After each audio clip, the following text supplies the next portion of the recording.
إن الحمد لله حمدا كثيرا طيبا مباركا فيه. الحمد لله وكفى والصلاة والسلام على أشرف الأنبياء صلى الله عليه وسلم وعلى آله وأصحابه وأزواجه ومن والاه وبعد. Assalamu alaikum wa rahmatullahi wa barakatuh. Dear brothers and sisters in Islam, this is your brother Shaykh Khalid Yasin speaking to you from Philadelphia. This is a Facebook Live presentation, and the title of our program is Islam, America, and the World. We will be attempting to broadcast to you, to the world, to all of America, every Saturday between 1 and 2 o'clock. We try to start at 1, but usually maybe between 1 and 2. So just be on board with us around 1 o'clock, and we will get started between 1:30, 1:45, depending upon the actual circumstances and technology and where we happen to be located. Nevertheless, this is our second broadcast, and I hope that you joined us or that you were able to view the archived program that we did last Saturday. Now, last Saturday we covered a number of questions. We covered the general topic. So this week what we'll do is we'll be addressing some additional questions because this is a very wide topic. And we should probably let you know that this is not a topic that can be completed in a session or 1 or 2 or 3 sessions because Islam in America itself, the dynamics of it spreads maybe 100 years. And Islam is a actual movement, a consolidation, and a Dour platform, and sort of like a sophisticated movement here in the United States is maybe around 50 years. So what we will be trying to do here in Islam, America, and the World is not tell the historical story, but we'll be trying to address issues that are relevant to the topic. And I want to remind my viewers, that we could talk about a lot of things, and Shaykh Khalid Yasin has spoken about a number of subjects over the last 50 years. But today we are talking about Islam, America, and the world. Having said that, we have in our studio 2 very competent young people, Brother Abdullah and Sister Naima, and they will be posing some questions themselves, and also as questions come up from you, our audience, they'll be posing those questions to me. And this is sort of the structure that we're going to be using. I will do my best to fill in the gaps, respond to the relevant issues, try to answer for about an hour. If we really have a motivated audience, beyond now, it's no problem. And I want you to be patient with us because we are doing this here straightforward on Facebook Live. So this is not like a setup in a studio. We're coming to you from the home of the Abdullah family here in Philadelphia, who has so great us to use their home to make this presentation. So I want to go to Brother to give on the topic that we're going to be discussing. Mm-hmm. Thank you very much, Sheikh. Thank you for taking the time to sit down with us for these interviews. Thank you for taking the time for all of your supporters, your family, your friends, everybody out there online. It's wonderful that you take the time out of your busy schedule in order to share your thoughts, insights, experiences with all of us out here. It's very much appreciated. So thank you, Sheikh. And we're speaking on the topic of Islam, America, and the world.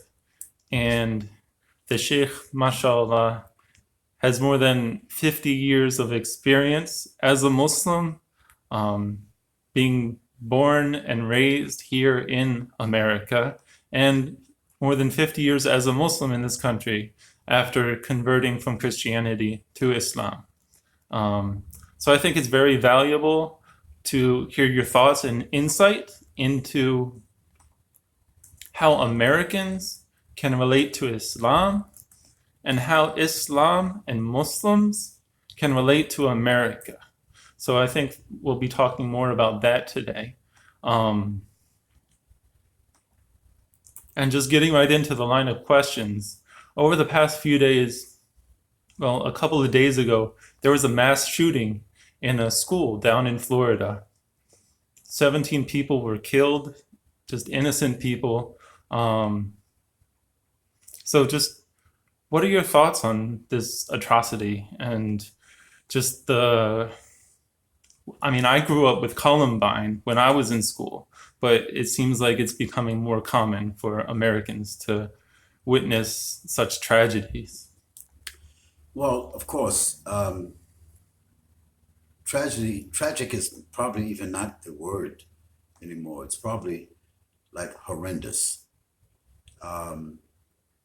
trauma. And I think my reflection is on the immorality of it, the senselessness of it, and that it seems now to be embedded into the American culture. Or let's put it this way, maybe it's not the American culture, let's call it the American subculture.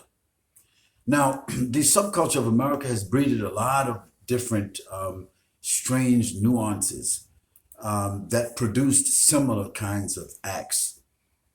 We don't need to enumerate them here, but we can just look through the history of America, even going back 100 years, and see that America is a breeding ground for this kind of subculture of unsubstantiated, unwarranted, just slaughter, hatred, taking lives without any kind of sensitivity, as if it's some kind of a sport. You know, the arrested that he wanted to be, or not when he was arrested, even before he was arrested, he told the police even beforehand that he wanted to be a professional school shooter. Now, what does that mean? So he must have watched Columbine and other things that happened, and he wanted to take it to considered to be professional. You get some kind of remuneration, some kind of reward. You get some kind of social status, and you do it in a very refined, calculated way. Now, that's what I understand about being professional. Now, what kind of message is he sending on to other young people who are unstable, who are feeding off of this same subculture, to create or to commit similar types of acts? And another thing comes to my mind, that the press seems to be handling these kinds of events in a very subjective way. You know, if a black man commits a crime against one person without a sophisticated weapon, not in a school, but just arbitrarily on a train or a bus or a train or somewhere, just an argument, and that black man's face would be posted on all newspapers, it would be news for.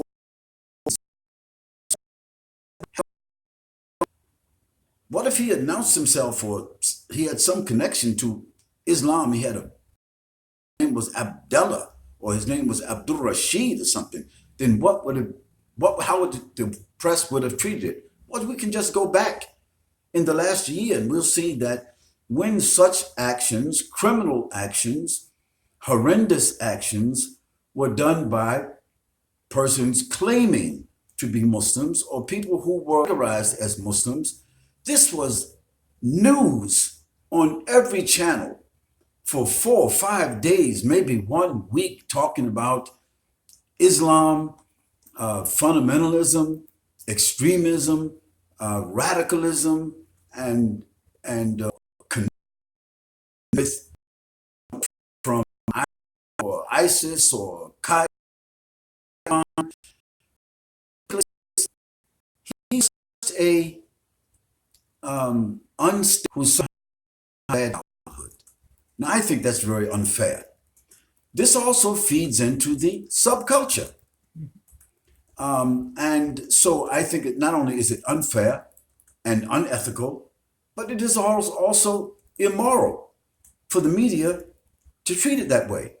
And this is why we come to understand that Muslims themselves, the family of Muslims, the friends of Muslims, and American Muslims themselves need to understand of actions, whether they are performed by Muslims or not. The internet connection. Okay, go ahead. So let's just rehearse for a moment because we had a little short glitch there. It seems that there's for things to take place and for the creation of some kind of a false flag situation where maybe Muslims are not even involved or connected at all, but that they will be somehow placed in the middle, implicated in some constitutionally. We will be framed. Once we are constitutionally as like enemies of the state, all of us, whether we had something to do with that or not, even if we're very good Americans, even if we perform as Americans, we vote, we participate, we pay our taxes, we are good to our neighbors, we send our children to school, we involve ourselves in building and refining the society, we do all the things that American citizens are supposed to do. But because of this climate of hate, which seems to be very much cultivated from the White House. Now, this is a point that we need to know that this is a little bit unprecedented. In my lifetime, I've never known this kind of a climate of hatred to be. I mean, this was that Mr. Trump had during his campaign and that he's perpetuating. And it seems like a locomotive that has no brakes whatsoever. And that it sort of changed the image that their neighbors, their friends have for them to try to, I think, demonize Islam even further than what it has been demonized. That's my response to that. Now, of course, my heart and the heart of all Muslims in this society who are decent Americans and decent human beings, our hearts and go out and we grieve along with the people whose families and loved ones were killed in this kind of an incident. Along with the tragedy, the horrendous tragedy that it represents, I also think that it seems to set the stage for something far worse. How so? How does it for some? Well, what do you think would happen if an action like that is done or framed or perceived to have been done by Muslims? And what if these kind of actions seem to be taking place like they are planned? What seems in terms of the sensitivities of the average American? Even if Americans thought that Muslims are generally good people, which rapidly. This is what happened with the Japanese. This is what happened in instances. Muslims being looked at as, again, enemies of the state. And although they are not, this kind of orchestration puts them in that particular light, puts their lives, their liberty, their welfare, and the value of their families at risk. And this is what we have to be concerned about.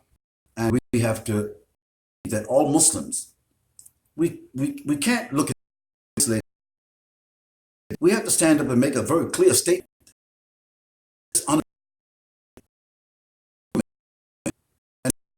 Un-American. There is no way that Islam and the sentiments of Islam would ever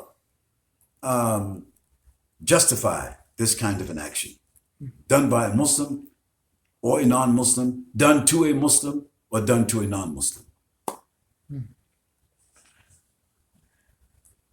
So you say that this action is un-American and against the ideals of Islam as well.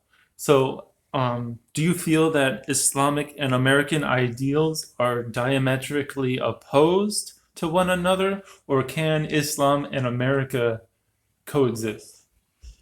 Well, I just want to answer this in a very general way because I think that there are some perceptions, feelings, unjustifiably so, that somehow or another Islam represents a clash of civilizations. And some people have written that or proposed that kind of an idea, which I think has no real justification. If anybody reads the preamble to the Constitution of the United States, let's not make any judgments about the government representation of the preamble. Let's talk about the preamble that was written and a preamble that this government was set upon as a new government, and that a preamble that attracts in its structure, its wordings and values, attracts people from all over the world to come to America to have a sense of freedom, liberty, human value, opportunity for all people. I think that if we review that preamble and how it generally applies to all Americans, Islam has no opposition to that. In fact, Islam promotes that. Anyone who has the chance to read the Quran, and I always suggest to all Americans, get a copy. And if you can't afford to do that, there are Muslim institutions, Islamic institutions that will provide you with a free copy. I mean, it's not like something you just can't get or something that's unreachable or inaccessible. And even if you cannot do that, it's available online. Anyone can just go to Google and put the Quran in the word Quran, and it's right there online. You can just peruse through it, review through it, and you will find that the principles of the Quran and the behavior of the Prophet Muhammad, peace and blessing be upon him, sets no opposition whatsoever to the principles and premises, of the American Constitution. Now, there are parts of the Constitution which are very active to the national structure, idea, history of the founding fathers, if you want to call that. Referring to something subjective, talking about the general values and premises of the Constitution, which attracts and envelops beings who come here. Most who come to America, whether by or by immigration, they never go back home, which means that when they come here, they reasonably find what they're looking for, the opportunity or the freedom or the liberation or so forth and so on. I think that what Islam sets forward as a premise of human dignity, human progress, human happiness, human safety, that's the premise of Islam, the social premise of Islam. Islam is not a premise of just some kind of an ideological belief in God, because God doesn't need anything from the human. The connection to God is to the human being capacity to add value to his or her society, family, neighbors. In that respect, the principles of Islam are very synonymous with the principles of the American Constitution, if we really look at it objectively. And that's the premises I'm trying to put forward. I have my own subjective feelings about America, the government, its history, its challenges, its social problems. But I don't have any issue with the premises and values of the American Constitution. In fact, I feel very honored and favored by God to be an American citizen and have the kind of privileges, constitutional privileges, just because I'm a citizen of the United States, because I'm a holder of an American passport. And my travel around the world in the past 50 years, and I've traveled now to 90 countries. I have been envied by everyone just because I'm an American. And no one really had a problem with me being a Muslim, because being an American, you're already envied. Everyone knows the privileges that you have just to speak, to think freely, to own property, to choose to come and go as I want to have mobility into society, to have people to come to my home and visit, and I go to other people's home and visit, to have the right to assemble in the public without you don't have to get a license to assemble in a public place. Americans have values that everyone in the world desires. And as we speak, there are people that are on boats, planes, ships. People are walking across deserts, mountains, risking their lives, paying everything they have just to get to Europe and just to get to America. The most preferred place of immigration in the entire world is the United States of America. And there's a reason for that. And as a person who travels around the world, and I have seen my share of grief and tragedy and poverty and human suffering, I've seen my share of it. I am very grateful when I come back to my country to realize that just because I'm an American citizen, I have privileges that most people in the world do not have. Now, that's a reality.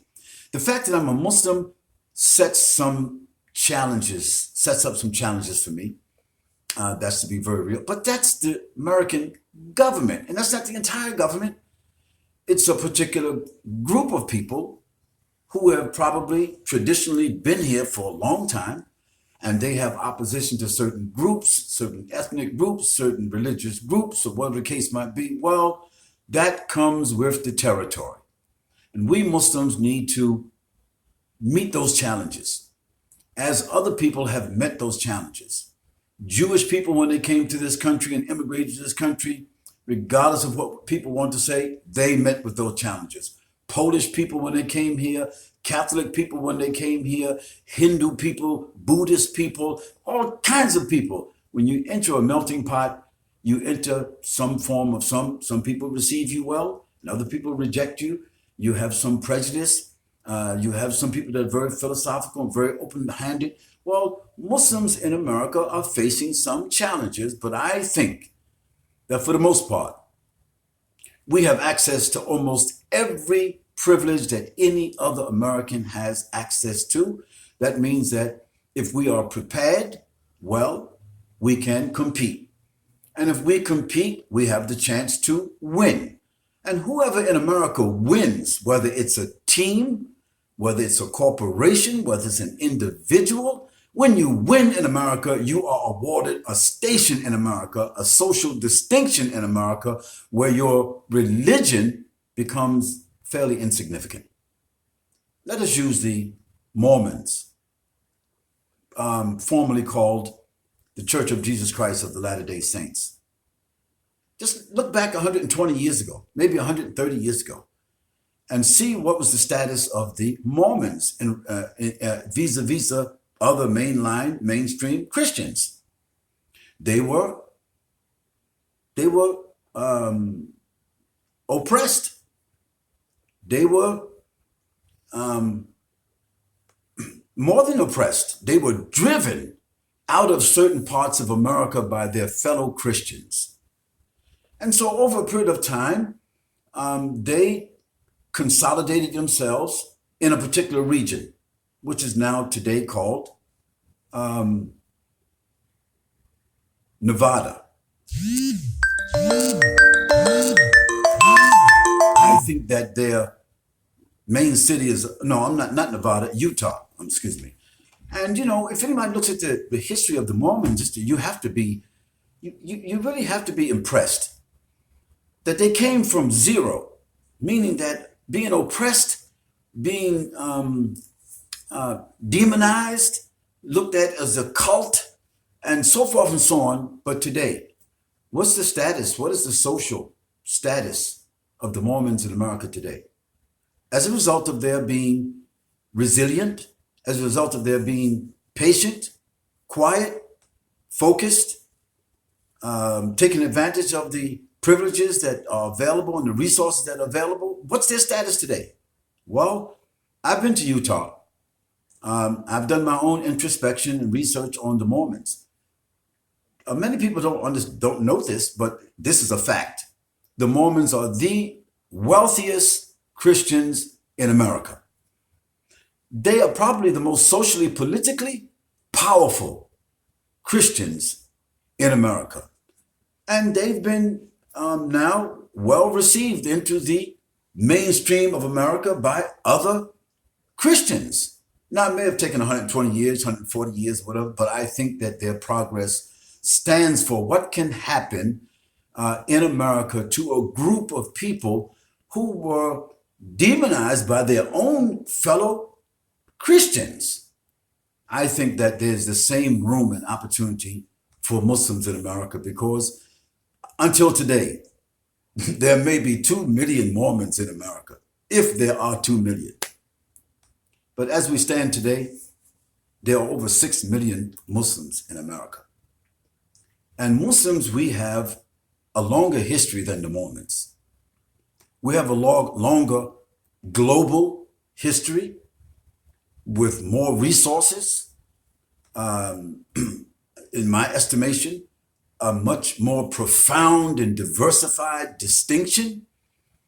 So I happen to be optimistic about Islam and America. That is, I believe that Islam is good for America because what Islam suggests is that if we contribute what Islam gives to us as Muslims, we will help refine the society and refine the idea and polish some of the principles of America and fill up some of the empty crevices of America and moral voids of America.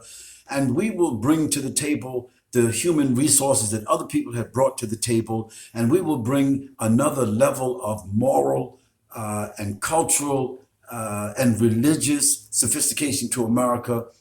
And this is what America is about. Other people bringing diversification and refinement and resources and investing them into the society. This is what I believe is going to happen. On the other hand, I believe that America is also good for Islam. Now, what do I mean by that? I didn't say that Donald Trump is good for Islam. I didn't say that the Kkk is good for Islam, or white supremacists are good for Islam, or that the so-called evangelical Zionists, that they are good for Islam. I didn't say that.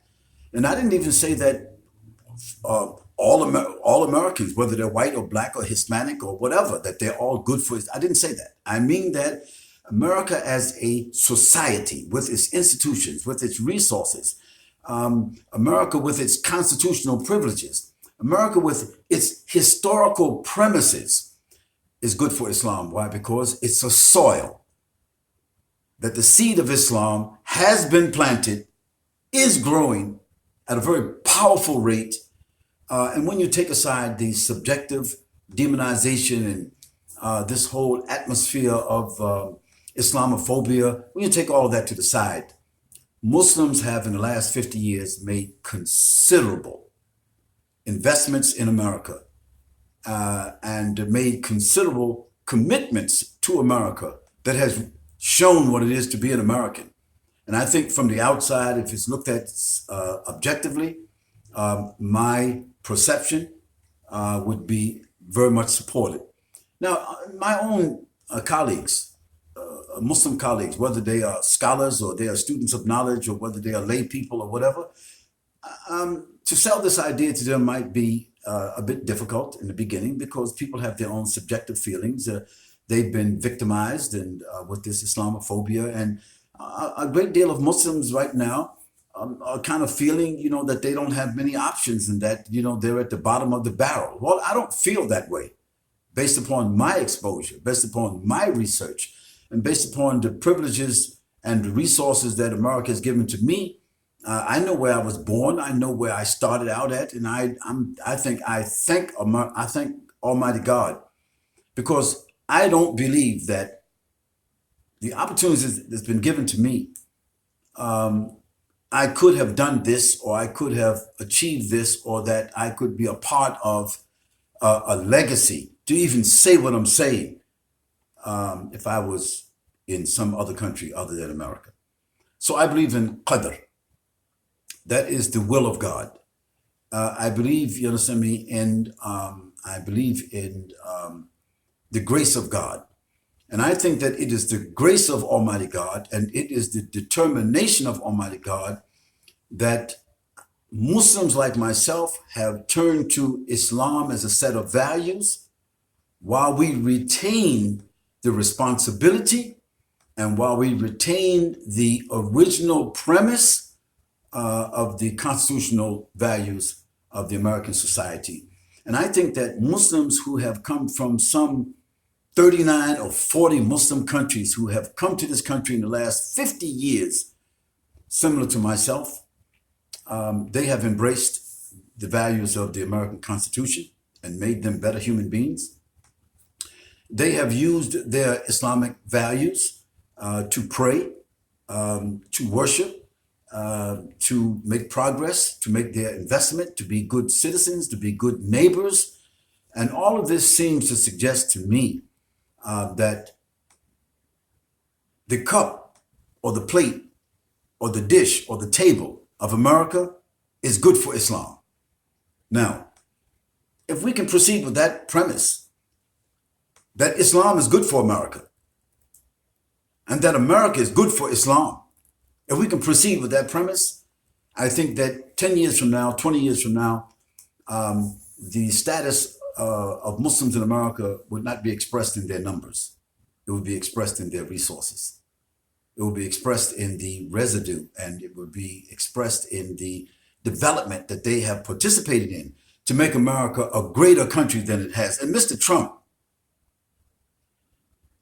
it would behoove Mr. Trump, if he was a wise man. Unfortunately, he's not.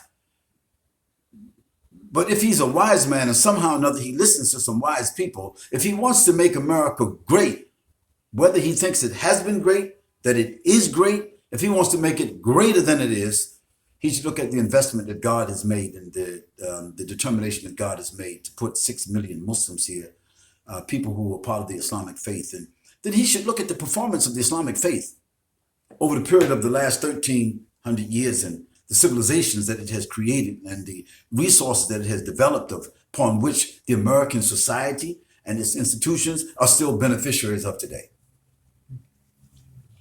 Assalamu alaikum, Shaykhana. It's a pleasure to be part of this interview today again. I just wanted to let people know and remind them that we are on YouTube Live. We're trying this today on the Shaykh's official YouTube channel. So please make sure to share the link to the live video and let your friends and brothers and sisters and people in your network know that we are on YouTube. We have noticed and we've seen and we know that the videos and material of Shaykh Khalid Yasin is all over the internet. So we've been trying to make sure that people know where the Shaykh's official YouTube page is, where his Facebook official is, where his Twitter is. So please, we would appreciate if you helped us bring traffic and just come to the pages that we tell you are the Shaykh's official pages, and make sure to share that live YouTube video with other people.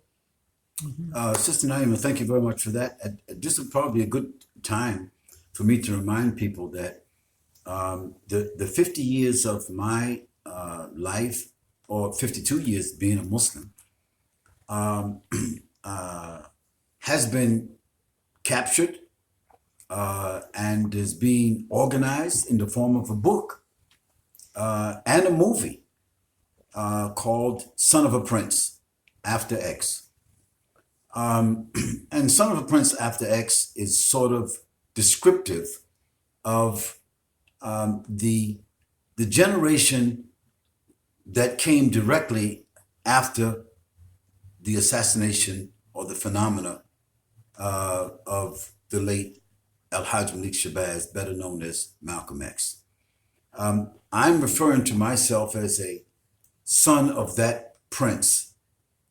Only I'm one of the sons of that prince. You know, all of my colleagues, we call them the OGs, the older generation, who were the baby boomers. We are all sons and daughters of that prince. This son of the prince has documented his life travels and experiences in the form of a fairly huge manuscript that is now being developed by some of our creative writers. We are now organizing a movie. So our projection is that the book should be ready for publication, and perhaps the movie should be prepared to be launched as early as September 2018.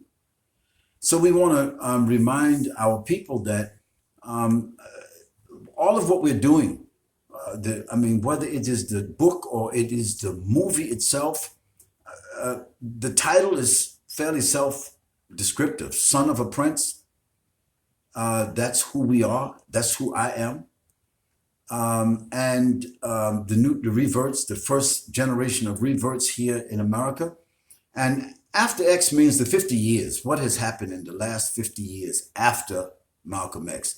What he would have seen, what he would have experienced. How would he have reacted? What would his advice have been? We don't know that. But what we are trying to do is take the moral responsibility of being the eyes and ears of the prince or his progeny, Malcolm X, and participate in America and let America see the value of Islam and let Americans appreciate the opportunities that they have vis-a-vis the rest of the world, the distinction that they have in the rest of the world, so that this message, Islam, America, and the world, will become etched into the history of America through a movie and through a book. And my hope, my prayer, is that my progeny, my children, my grandchildren, my great-grandchildren, my mother, who is still living and is a Muslim, and her generation, my colleagues, who themselves probably 60, 70, maybe some of them even 80 years old, that there will be something for them to make a reference to that will document our legacy. Because Malcolm's legacy was enshrined through a movie. And although most of us don't agree that that movie was a very good depiction, but at least it was there.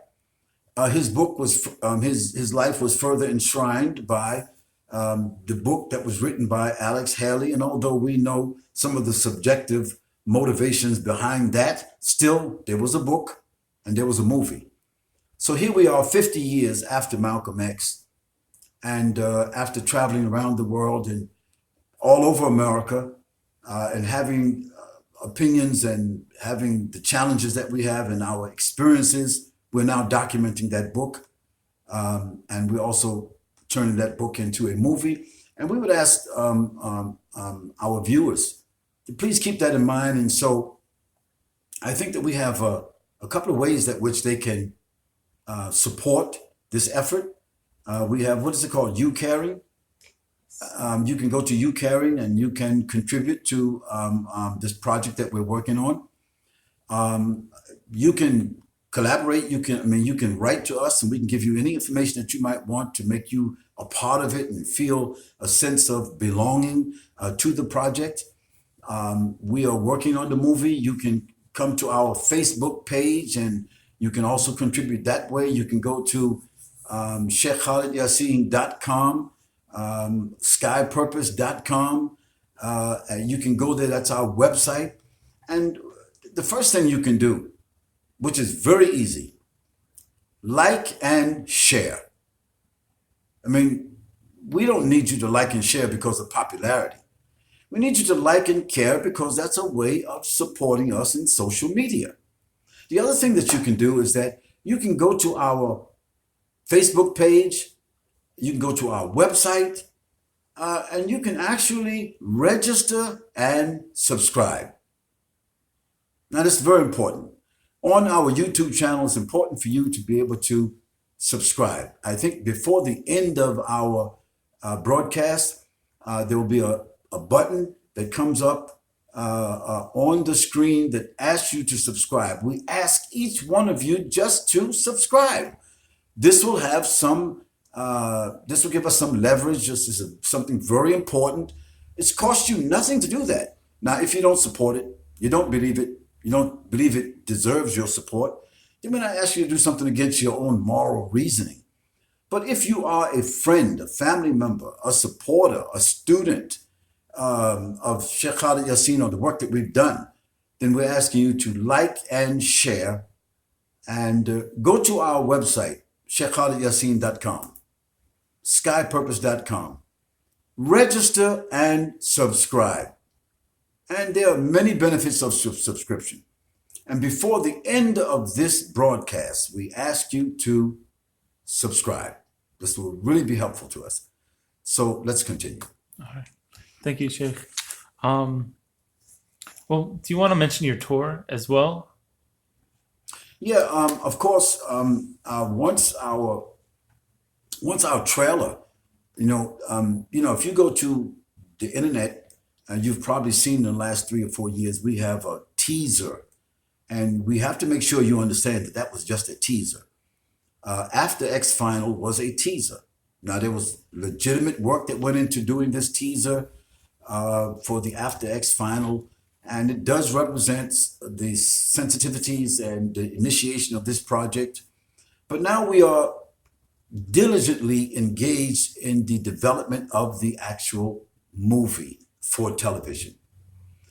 One of the stages of that is just preparing the script, creating a trailer, putting the team together, the package together. And that's what we're doing now. And we are hoping that in the next 30 to 45 days, we will complete that stage. Now, in doing so, once we do that, we will visit 10 or 15 cities in America, doing what? Shooting the film, meeting with people, networking with people who have resources in the film industry, meeting with family and some of my family and friends and supporters and students, and meeting with people who themselves are intellectual representatives of Islam in America who can contribute to this film. So 10 or 15 cities we will cover between now and September. Secondly, we will visit 10 or 15 countries.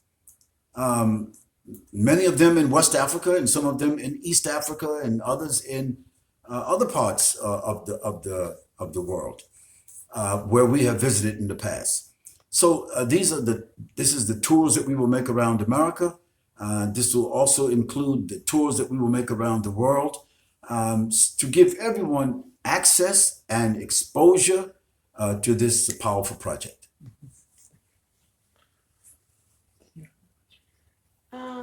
I was just thinking, we've got a few people watching now. Just another reminder, please, everyone, brothers and sisters, make sure that you let people know that the live streaming is happening on YouTube now. We understand that there might have been some confusion last time we were on Facebook Live. This week we're on YouTube, but these will be the two main channels we'll be on. So we'll be on YouTube, on the Sheikh's official page, and then on Facebook. So please just keep in mind that we are on the Sheikh's YouTube channel, and make sure to bring traffic towards that direction. Okay, continuing our questions, Sheikh. You had said that part of the intent of producing the movie Son of a Prince After X is to document and tell the story of Muslims in America over the last 50 years. Why do you feel that it is important for people to acknowledge and understand and witness the story of Muslims over the last 50 years in America? Well, if we don't tell our own story, somebody else will tell the story. And obviously, we're in the best position to tell our own story. We have all the tools that are available for us to tell our story. And not just tell our story to fellow Americans, but to tell our story to the world. So we are committed to using the resources that are available to us because, even the Quran mentioned to us in the 5th ayah of Surah Baqarah, Regine, Allah Subhanahu wa Taala, He said, وَمِمَّا رَزَقْ, He's describing the characteristics of believers. وَمِمَّا رَزَقْنَاهُمْ يُنْفِقُونَ, those who spend out of what we have provided for them. Now, if my neighbor doesn't understand my faith, he might respect me, but he doesn't understand my faith, how would he then really appreciate my family, my contribution, my presence in that neighborhood or in the society? So the book and the movie is my attempt to use my exposure and my experience and my interaction with people all over the world. It's my attempt to exercise my discretion and to fulfill my responsibility as a Muslim and an American citizen, to set the record straight, to give people a different perspective. And okay, I have to admit that much of what I have to say is my own subjective views. But every author, that's what they do. Everyone that makes a film, that's what they do.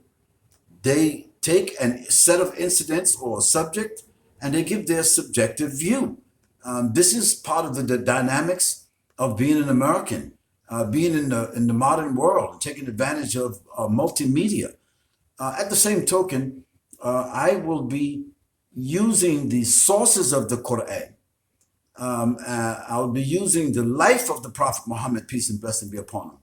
I'll be using the phenomena, of American opportunity and the resources and the American Constitution and my being between these dynamics to tell my story. And I will tell my story like Mark Twain, like whoever wrote Mark Twain. I will tell my story like Mr. Obama told his story.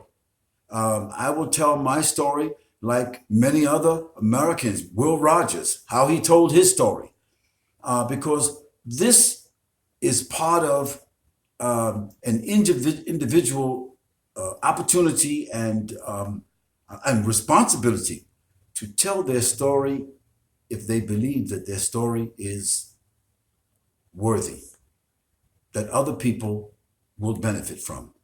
And I do believe that my family, my friends, my students, my supporters, and other Americans and people from around the world that I have met, I think that they will appreciate my story. And it's better to tell one story while one is living and well. Because when you're not well, maybe you don't even have the energy to tell your story. And if you're not living, then we leave the story or the legacy, if it will be told at all, we leave it for other people. And this is what we're working to take advantage of. I've read that up to 60% of Americans have never met a Muslim before in their life. And as you had mentioned before, many of the representations that Americans see of Muslims is that they identify with terrorism, and Muslims are very much associated with the 9/11 attacks on New York City. So how do Muslims feel about attacks like 9/11 and feel about people like Osama bin Laden? Well, about 60% of Americans, I don't know how accurate that statistic or guesstimate it is. But probably 60% of Americans never met a Mormon. So that's, 300 million people in America, 50 contiguous states in America, with so much diversity. There are people in America who were born in a town and they never left that town. So they don't even know other Americans who live in that state. So I don't personally feel that's so much of a challenge. However, yes, that does become a challenge when people become prejudiced by subjective media that has a very clear Islamophobic agenda. And we Muslims have to be very active, proactive, to reverse that kind of unfair and subjective discrimination. Now, about 9/11, I think that maybe this is 9/11 is like almost 17 years ago now. This September, I think, will be like almost 17 years. Well, the association that the public had with Muslims regarding 9/11 at that time is quite different than what it is today. Because in time, a lot of other things come out. A lot of other information has to be released by the government. And I think that it's fair to say that there's quite a bit of forensic evidence that shows that a group of Muslims with box cutters and the ambition to destroy an icon of American society like the World Trade Center, that the sophistication of that operation was way beyond their capacity. Secondly, forensic evidence is showing that the bringing down of the World Trade Centers was a phenomena that actually defied all the scientific facts itself. Now, all the open-minded Americans have to do is step outside of Disneyland and Steven Spielberg land and just look at the forensic facts. And we'll see that, if we don't want to say that it was an inside job, which many experts, non-Muslim experts, are saying that this was an inside job. Now, if we don't want to say that, and this is that Shaykh Khalid Yasin saying this, these are forensic experts who previously were associated with the government, forensic experts from institutions, forensic experts from all over the world who themselves have collaborated together and shared the information. They're saying that this was an inside job. Now, inside what? Was it inside the government? We don't know. We can't say. But was it an inside job, meaning that a job that took place with the collaboration of people inside of America before any outsiders even got involved? That's what we believe the evidence seems to indicate.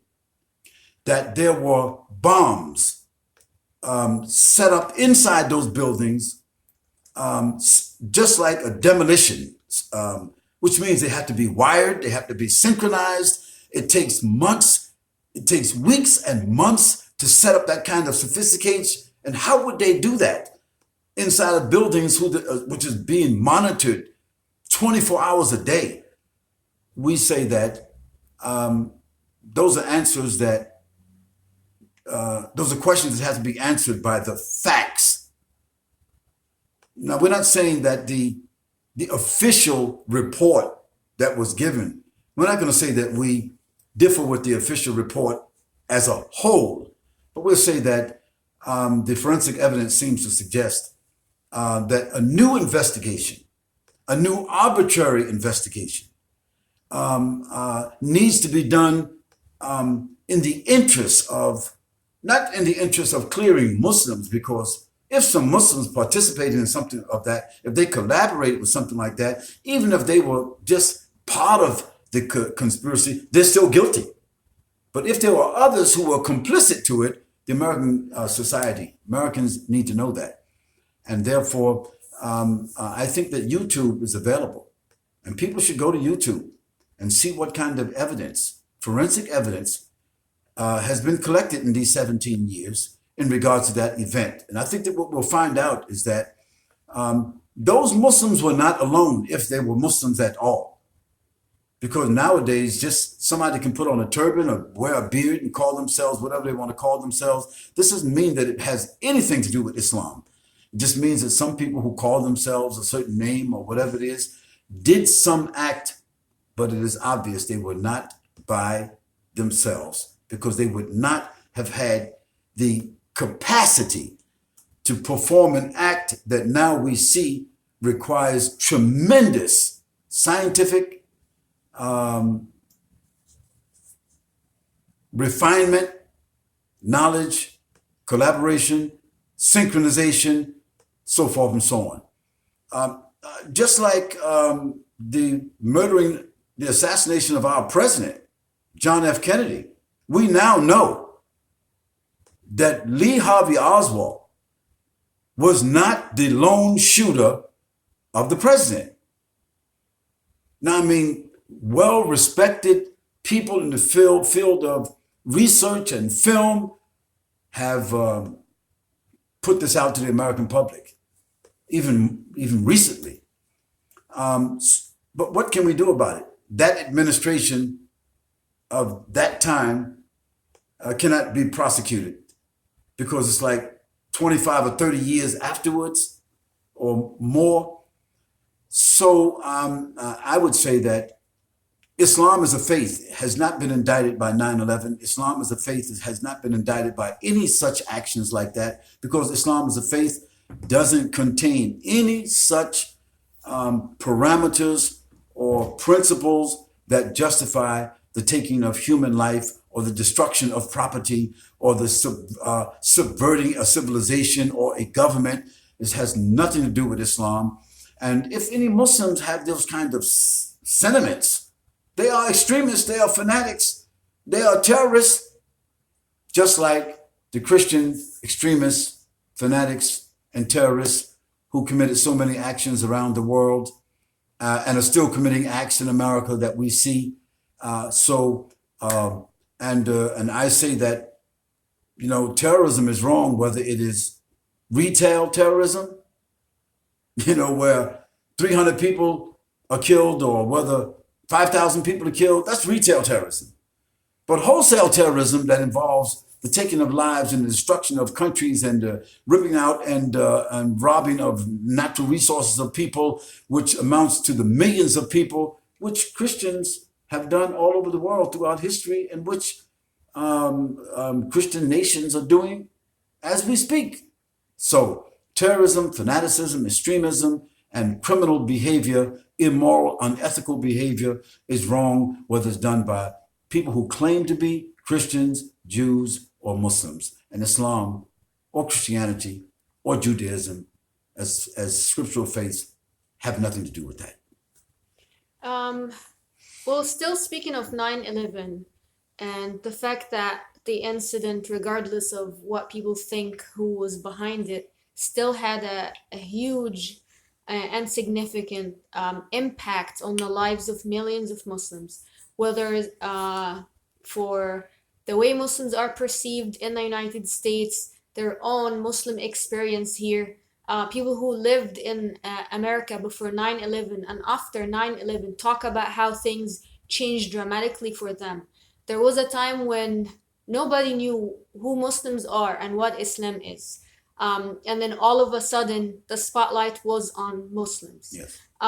So that had a huge change in the way people experience being Muslims in the United States. So that's one aspect. I would like to ask your opinion on how do you see things changing before and after 9/11 for Muslims in the United States. The second aspect is the political implications for 9/11 in the Muslim world. There were so many wars and so many programs, like the War on Terror, for example, counter extremism and counter radicalization projects. These are projects that several major powers and countries all over the world, not just in the United States, are working very hard on. And this has an impact on the lives of so many ordinary Muslims. So I would like to hear your opinion and your thoughts in this regard. Well, thank you very much, Sister Naima. That is a very powerful question, and my introspection on that is the follows.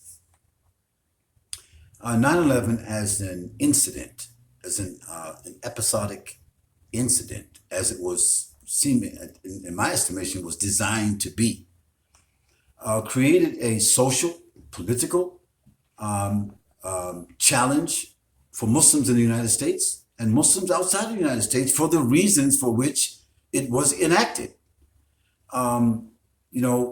But Muslims, Islam as a faith is very resilient.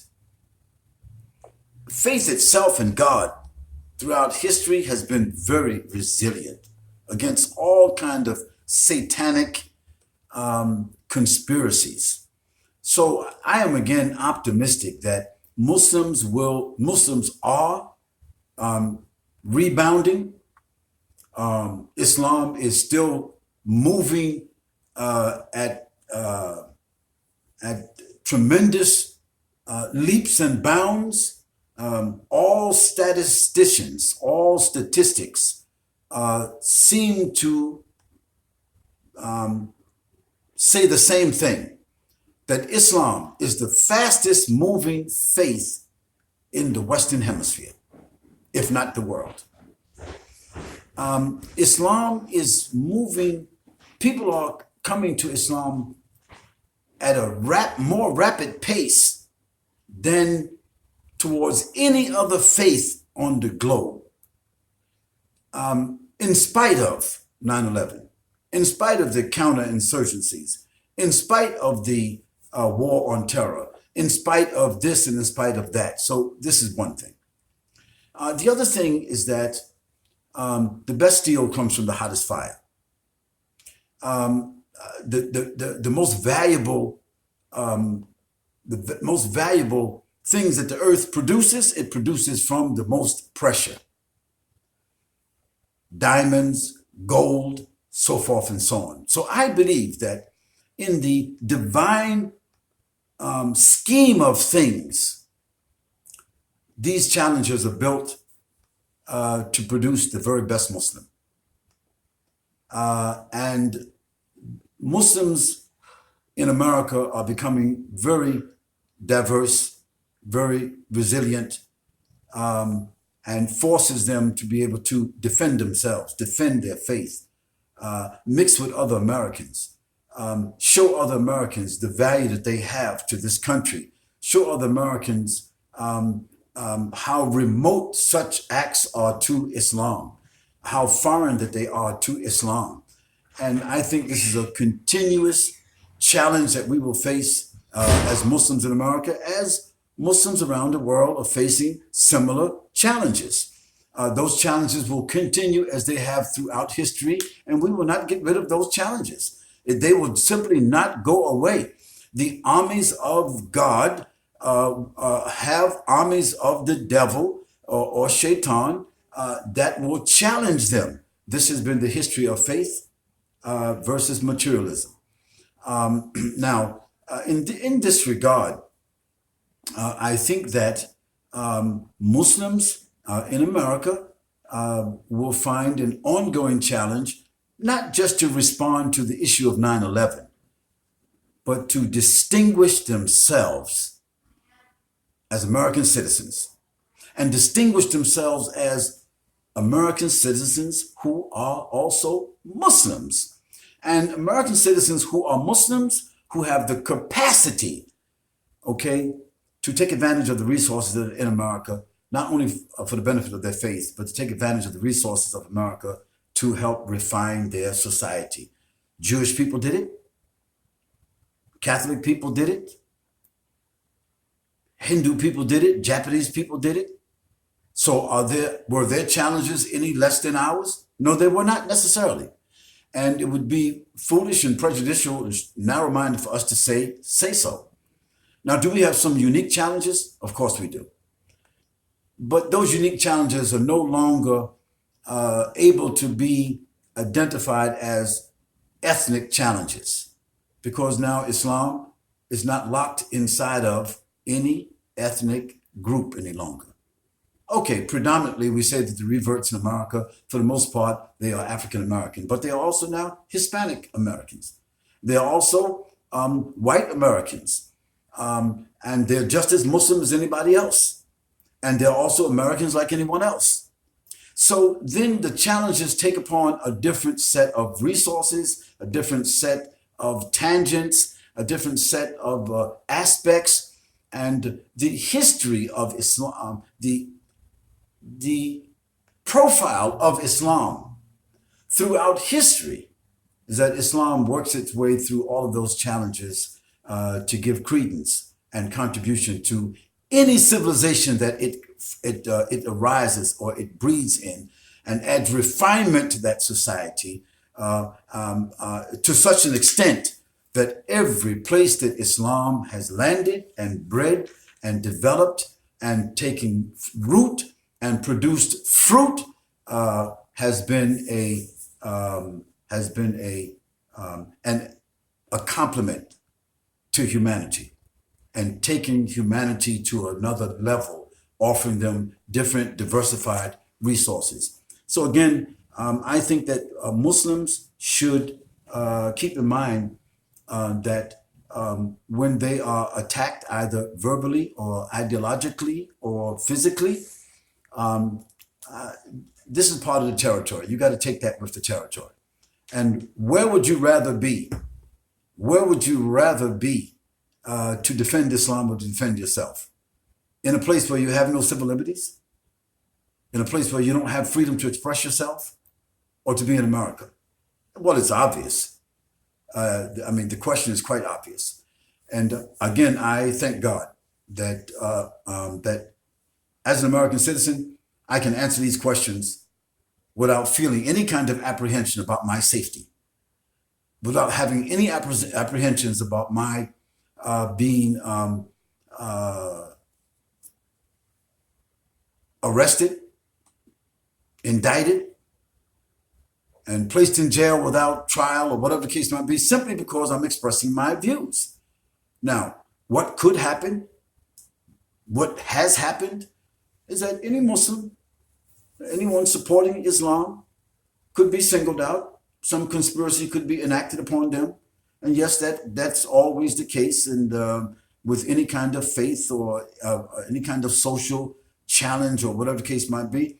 But I think that those of us who are social activists and people who believe in the ideals of human liberty and freedom, and also believe in the ideals of worshiping Almighty God and the way in which God wants us to worship, we should be very much prepared to suffer the indignations and to meet the challenges that others similar to us met in the past. Sheikh, I have another question regarding, again, the way our story is being told, and the fact that, like you're saying, there are people who are speaking on behalf of Muslims and talking about Islam and writing about Islam, and we should intervene and create our own stories and our own narratives and make it available for Muslims and non-Muslims.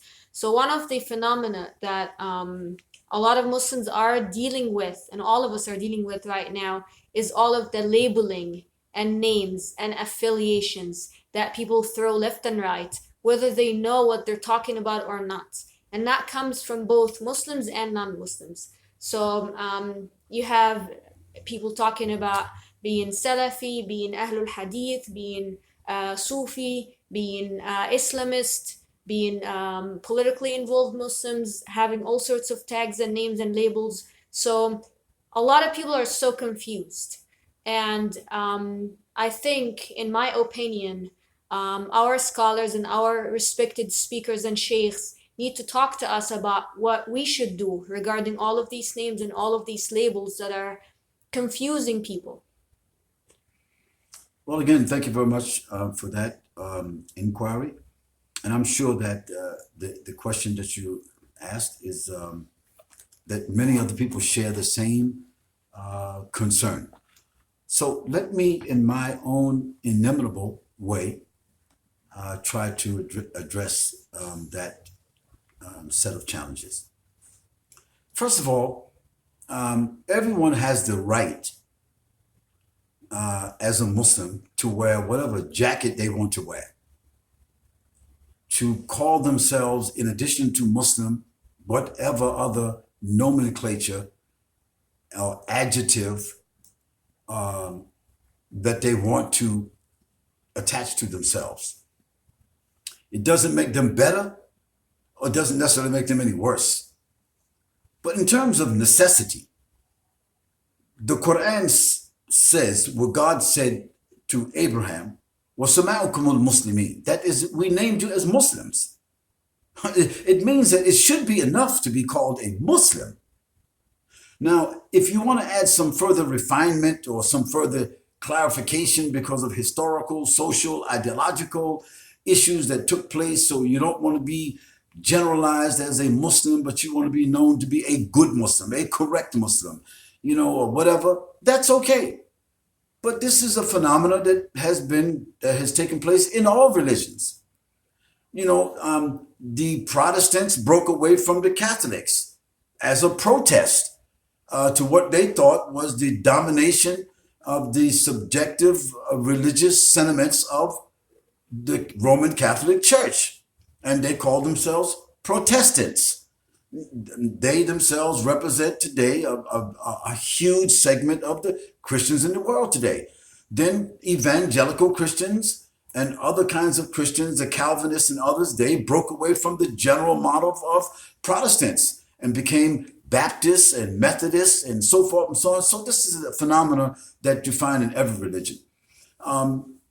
This whole idea of Catholicizing religion, and I use the word Catholicizing because the Catholics, they did that. They created what they considered to be their version, their civilizational, societal version of Christianity, and they called it the Catholic Church, meaning the most correct, meaning the most authentic, meaning the one that has been documented by the powers to be, so forth and so on. So I'm using that terminology for this reason. So there are Muslims who also want to Catholicize Islam, and they will call themselves different names to verify or to authenticate themselves, whether they are Ahl al-Hadithi or call themselves Ahl al-Bayti, or whether they are people who want to call themselves, associate themselves with the Da'wat al-Salafiyya, or some other people who want to call themselves people of the Tasawwuf, the Tariqah. And these are all movements which have their own values, which have their own justifications, and every Muslim can associate as they want to for the reasons that they have, because of a particular scholar or a particular methodology or a particular persuasion or a particular understanding. And we should not, as mature Muslims, engage in arguments that lead to polarization, that leads to enmity, subversion and hatred and separation. We should not engage in that, just to be good Muslims. We should respect the right of every Muslim to live with, associate with, follow, adapt to whatever group, name, scholar, persuasion, reflection, platform that they feel is good for them. But they should never impose that persuasion upon others. Neither should they use terminologies to demean others, to incriminate others, to call others by names that sort of take them out of the legitimatization of Islam. Because to do so is immature, to do so is un-Islamic. And, there are people who have very good behaviors, but ideologically, they have drifted away from the main sources of Islam. There are others who have very strong rhetoric and ideological rhetorical, ideological connections to the sources of Islam, but they have very bad behavior. Obviously, the object should be for a Muslim to be as close as they can to the sources of Islam without veering to the right or to the left, but also to maintain good behavior with other Muslims, with other human beings, with people of other faiths, because this was the manner of the Prophet ﷺ. Now, you can call yourself any name you want to call yourself, you see, but if you enter a bus or a train or a room and you smell bad, it doesn't matter what you call yourself. It doesn't matter even how you're dressed. If you smell bad, you're going to be offensive to other people. If you act in a foul way, you can call yourself whatever you want to call yourself, but if you are foul in your speech, if you are foul in your behavior, if you are antisocial with people, you are non-progressive with people, you are socially dysfunctional, you don't have a concern for other people, your neighbors, and you're just calling yourself some names and wearing a particular uniform and insisting upon some kind of Catholicized nomenclature of Islam that we are the ones that's correct and the others are not correct, then this really is an antithesis of Islam. So I would advise Muslims that when they are invited through the rhetoric or through the materials, the written materials, or through the or visiting other groups of Muslims, to be very patient, to be very to investigate. Don't make quick decisions. Sit and listen to other Muslims. Respect them. Show them that you have the concern to listen to them. But don't embrace groups. Join them, eat with them, pray with them, respect them, but don't join any group until you are reasonably satisfied that regardless of their rhetoric and regardless of what they say, that both their liturgy, that means their religious rhetoric, which is documented in some forms and shapes, and their behavior, both are in sync. Because at the end of the day, the Prophet ﷺ said that Islam is good behavior. Islam is good conduct. You will know a Muslim by the way they treat their neighbor. You will know a Muslim how they interact with their family members. You will know a Muslim when you work with them and how they deal with their co-workers. You will know a Muslim by the investment they make in their society. You will know a Muslim how they deal when it comes to business principles. You will know a Muslim in terms of their tolerance and their behavior towards others. You will know a Muslim that when they are strong, how they deal with the weak. You will know a Muslim that if they are weak, how they are patient with their circumstances. You will know a Muslim through their charity. You will know a Muslim through their smile. You will know a Muslim in their profile. You will know a Muslim in their clemency. There's many ways to know a Muslim, and it's not through their books. It is not through their books. It is not through their fervent attachment to their scholars. It is not just in their rituals. It's not in what they wear. It's not in what they impose upon others, because in most cases, we find in the nature of the Prophet ﷺ, Allah subhanahu wa ta'ala described him as a rahmah for the humanity. That he is a rahmatul lil alameen. See, he didn't say rahmah for the Muslimin. He said rahmah lil alameen. That he's a mercy, a healing for the whole creation. That means if a Christian met the Prophet Muhammad ﷺ, if a Jewish person met the Prophet Muhammad ﷺ, if a Hindu or a Buddhist or anyone with what they met the Prophet ﷺ, they would be greeted well, they would be treated well. If they stayed with him, they would be fed, they would be protected. They would not be cursed, they would not be condemned, they would not be treated in a bad way. And the Quran sets this forward. So if we are not, as Muslims, delivering to other human beings the behavior of the Prophet ﷺ, just we are imposing what we believe to be the principles of Islam, the rituals of Islam, the duties of Islam, the characteristics of a Muslim, and we want to impose it upon people. No, Allah, He said, La ikraha fi din. There's no compulsion in the religion. We can't compel another Muslim to believe like we believe. We can't compel non-Muslims to believe in Islam. We can't compel our family members, even inside of our home, to pray or anything. We can't compel. There's no compulsion in the religion. So then how can we believe that we are correct, the most correct, the only correct, and then we start to curse other people and delegitimize other people's faith just because we believe that we are correct and we are. So this is what I want to say. We need to be patient. We need to be tolerant. And you find a Muslim that's intolerant, you find a person that has a defect in their religion. You find a Muslim that is bad in their behavior, there's a defect in their religion. The defect belongs to them, it doesn't belong to Islam. And I think that we have a chance in a society where everyone can practice their faith or their non-faith as they please. And we can see this happening in America. Somebody who's LGBTQZ or whatever the case might be, constitutionally, they can practice their non-belief or their personal ethics or whatever you want to call it. And no one can do what? No one can force them anything otherwise, as long as they are still within the realms of what the Constitution has set forward.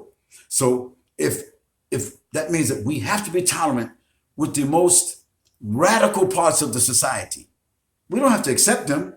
We don't have to embrace them, but we have to be tolerant that they're also Americans, and by constitutional rights, they have the right to express themselves. Similarly, we Muslims, who are 6 million people in America, perhaps there may be 40 different persuasions of Muslims, socially, ideologically, religiously, ethnically, or whatever the case might be. If we want to consolidate and make a difference as Muslims here in America, we have to strive towards unity, to have the consolidation of leadership, to have the consolidation of our resources, to have a very clear identity in terms of our communities, so that we can use that consolidation to invest in America like other religious groups did and create the possibility or the premise of some kind of a strength. And when you have strength, you're in a country that is open, you have wealth, you have resources, then you can establish your faith with institutions and tangible resources like any other faith. And if we want that to happen, we Muslims have to have a lot more tolerance. And that means lowering your wing,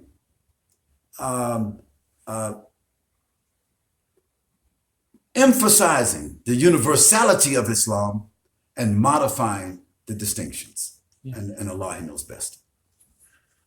Thank you very much, Shaykh. We're coming up on about an hour and a half now. We haven't heard from too many people as far as their questions or whatnot, but we'll continue to have the channels open so that if anybody does have any questions for you or any comments whatsoever, they're free to share those. I personally just have one last question as we wrap up here. There's a video going around online from Sister Yasmin Harris. She spent more than 17 years in prison in California, and she was speaking about how when she was imprisoned, she felt as though she was neglected by the Muslim community. And it was a systematic effort in order to pull her away from Islam. So what obligations do we as Muslims have towards our brothers and sisters who are in prison? Well, the first thing I want to do is I want to point out that historically, here in America, Islam appealed to people who were cast out, people who were considered to be socially dysfunctional, people who were in the prisons, people who were in the ghettos and streets, people who were socially disadvantaged. Historically, Islam has always appealed to them, and rightly so, because Islam has always offered them the opportunity to reform themselves.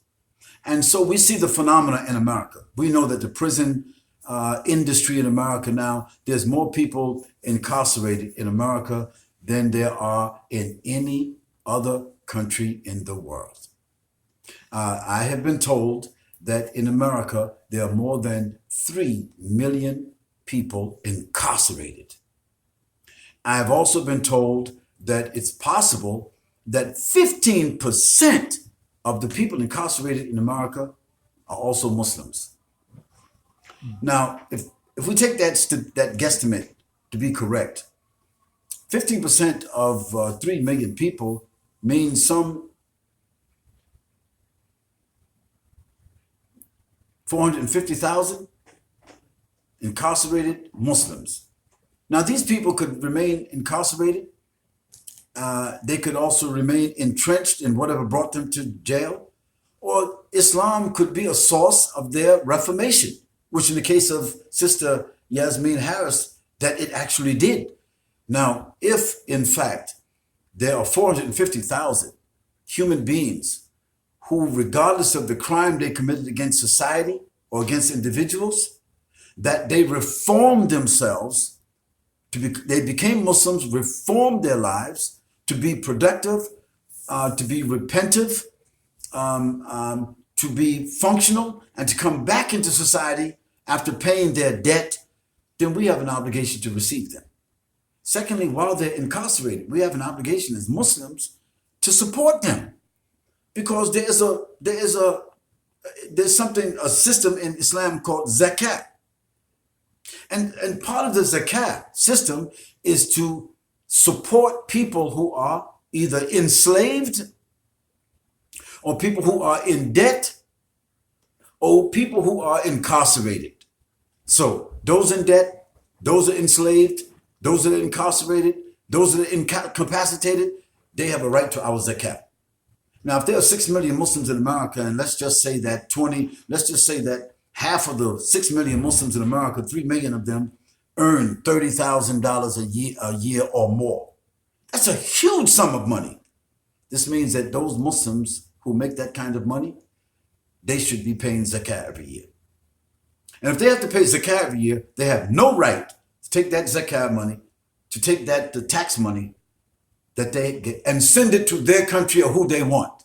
No, that zakat should be given to the leader of the Muslims, the representative of the Muslims, and his body of administrative people.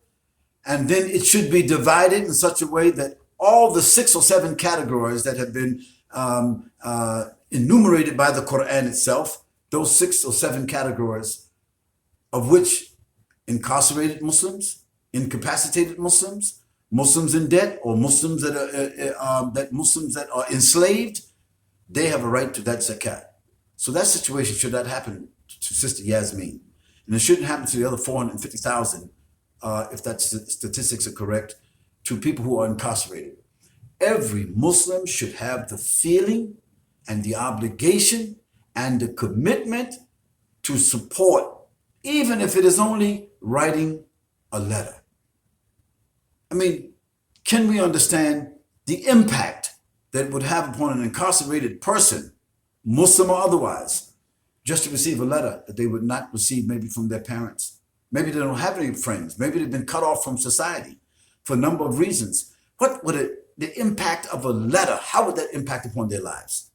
Secondly, if they were to receive once a month $20 so they don't have to beg from anybody, because in the federal system, as the sister pointed out, in the federal system in the United States, prisoners have a right to work in what's called prison industries. I mean, it's still exploitation, but they can work in prison industries and they can earn some money. But in the state system, in which most of the Muslims who are incarcerated, they cannot work. So how do they get money? How do they remain dignified? How do they get money just for their basic needs if they have no family? So as Muslims, what we could do individually, we could adopt a prisoner, regardless of what happened to them and why they went to jail. We could adopt a prisoner, write them a half a page, 3 or 4 chapters a month. Secondly, give them $10, give them $20. The cost the cost of like a few meals in the course of a month something that we waste in the course of a month, we could just send that to them and we would relieve them. So essentially, I want to say that it is very unethical and it is a shame that a Muslim lady came out of the jail and says that for 17 years, she never got a letter, she never received any support from Muslims who knew that she was a Muslimah, who knew that she had adopted Islam to reform her life, and that she has to get out of that prison and be in a safe house or whatever the case might be, and still not received and still not stabilized by Muslims. That is a shame. And the fact that this applies to perhaps 450,000 other Muslims that are incarcerated, I think it is worthy for us to collaborate together, do some research together, and find out how we can relieve ourselves of this moral responsibility. So we received a question from someone. I can't tell if it's a brother or a sister, but I'm just gonna read the question and pass it on to the Shaykh. Assalamu alaikum, you are a great man. Could you tell me about Muslims making haram money and feeding their families and building masjids with haram money, and also eating non-halal food? So that's somebody who wants to hear your comment and perspective on that. Okay, my dear brother or dear sister, I think that the question is set up with a number of assumptions. And we should not answer questions based upon assumptions. We should answer questions that are based upon legitimate facts, very clear, documented facts. Yes, are there Muslims who earn haram money and give that money over to a mosque? Of course there are. But I don't think that it's my place to answer a presumption. I say that they are in the minority. And I don't say that there are many Muslims earning haram money and building masjids and schools with haram money. I think that that's an overstatement. Are there Muslims who commit crimes? Yes. But to say that many Muslims are doing that is wrong. Are there Muslims who don't separate money that they earn that's haram into money that is halal? Yes, there are some, but I think that most Muslims, even if they are doing something haram, they are using some kind of discrimination to say, I can't give this money to the masjid. I can't build a school with this here. Why? Because a Muslim knows that God is sees that. And how are you going to take something haram and do something which is halal and think you're going to get a reward from Allah subhanahu wa ta'ala? You're not going to get it. You know, every Muslim knows that. So I think we should take a different presumption. That if a Muslim is doing something haram, they're also doing something halal. If they're earning money in a haram way, they're also earning money in a halal way. And that the good Muslim, the decent Muslim, the basic Muslim is only going to give from that which they earned halal. They're not going to make hajj from haram money. They're not going to build a masjid from haram money. And to say this as a presumption is to put a stain and a stigma upon many masjids and Islamic centers. And I don't think that's right to do. And so therefore, I'm not going to go along with that presumption. I'm just going to say that the Muslims who do that know that they're doing what's wrong. And of course, we should enjoin the right and forbid the wrong. But I don't think that we should make any kind of blanket assumptions that this is being done on a major basis. Yeah, that was one question. And also, sister or brother, thank you for your compliments. You know, Allah is great. If I've said something or done something to be impressive or deserving of some compliment, I say, Mashaallah, Tabarakallah, and I appreciate it so much to compliment. But let's all remain as humble as we can with whatever contributions that we have made. Right. Jazakumullah khairan, Shaykh Khalid Yasin, for the opportunity of having you today. Inshallah, the live stream will be available on Shaykh Khalid Yasin's official YouTube channel. I'm reminding our brothers and sisters again who are watching us, we're trying to consolidate Shaykh Khalid Yasin's online social media websites and YouTube and all of that. So please make sure that you are on the Sheikh's official pages.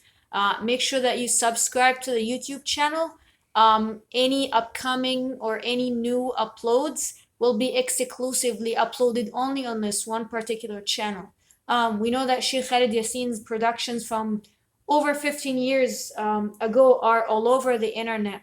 And we're trying to bring all of that back to the Sheikh's official YouTube channel. So please help us, inshallah, and make sure that you let people in your network know. I would like to take this opportunity before concluding to thank our viewers. And I do realize that we have less viewers today than we had on our Facebook Live last week. But that's because we have to integrate between YouTube and Facebook and Twitter. And so if some people were expecting us to be on Facebook Live, we will upload this to Facebook so you will get the opportunity to see that. Make your comments. We will be responding to your comments during the course of the week. And maybe next week we will be back on Facebook Live, I'm not sure. But give us the time. Just be patient with us until we can sort of consolidate our presence between Twitter, Facebook, and YouTube. And we're asking you, please, like and share. Right now. You know, don't procrastinate. If you like what we have to say, share it with other people. You know, like you would food or a cup of tea. Or, you know, share it with more enthusiasm than you would bad news. So like and share, that's one thing. Secondly, go to our You Caring page for Son of a Prince After X. We have a Facebook fundraiser, and we also have a You Caring fundraiser for Son of a Prince After X. This is our manuscript, which is under development, and our movie, which is under discipline development. We're asking you to support us because we cannot do a project like this here without your support. You know, it's not like somebody blessed us with some money and people are just, you know, I'm noticing people saying, oh, Sheikh, you're doing a movie, that's great. When it's finished, send me a copy. Oh, Sheikh, you're doing a book, that is great. How can we get a copy? Brothers and sisters, come on. It doesn't rain like that. You know, blessings, gold and silver doesn't come out of the sky. This is a major project. You know, it takes effort, collaborated effort. We have done some work over the last 50 years. We are doing some work now. But to put the pieces together and consolidate it, to cook it and package it and bring it to you as a completely finished product for our legacy and for the benefit of Muslims and non-Muslims around the world, we need your support. And support means, you can say Takbir Allahu Akbar, you can say, oh Sheikh, you more sweeter than water. Oh Sheikh, kudo for you, Sheikh. You know, you can say anything you want to say, and I appreciate all of that. But guess what? You will not have food on the table if you don't go shop. And there will not be any food on the table if somebody didn't farm. So there needs to be people that plant, farm, harvest, people that take it to the stores, make it available, put it on the shelf. Then you go there, you buy it. After you buy it, you bring it home. After you bring it home, you cook it, prepare it, give it to your guests. We're asking you to help us to do the same thing, brothers and sisters. And you know, like Shaykh Khalid Yasin, I don't know if some of you think somehow or another in 50 years, somehow or another, maybe I got 50 million or 5 million or 500,000 or 50,000. That's not the case. Brothers and sisters, I'm a human being just like you. I'm 71 years old. I will be 72 in June. I have 13 children, 11 biological children and 2 that are not my biological, but they're like my children. I have 59, maybe 60, I'm told, grandchildren.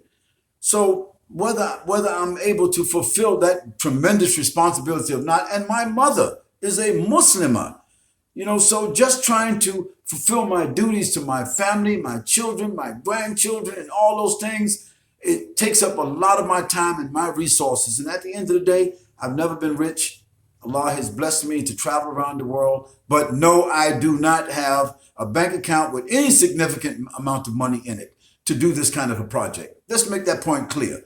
Secondly, I don't have with me around me some multi-millionaires or people who just say, oh, Sheikh, go do this here, and we're going to give you the money. No, we have the idea, we have the commitment, and we are engaged in doing that.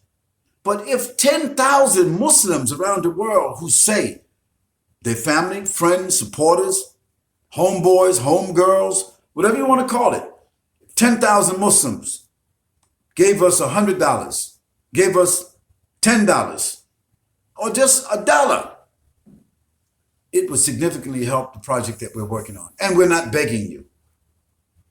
We're not begging. We are appealing to you to support this project as you support other projects, because at the end of the day, it's your project. It's part of my legacy, but it's the legacy of all the Muslims today, all the Muslims who have died, all the Muslims who have passed on, all the Muslims that are here, and all the Muslims who are in the belly of women right now. It's their legacy also, and we ask you to contribute to that. So Son of a Prince After X, this is a book and a movie. We're hopeful that the movie and the book will be organized and ready for publication or launching by September 2018. This is our projection. If you will help us in any way you can. Of course, if you don't have money, well, write to us and tell us that you have some skills. If you don't have money, you don't have skills, but you really support, okay, make dua, and we accept your dua. But on the market, dollar spends better than dua.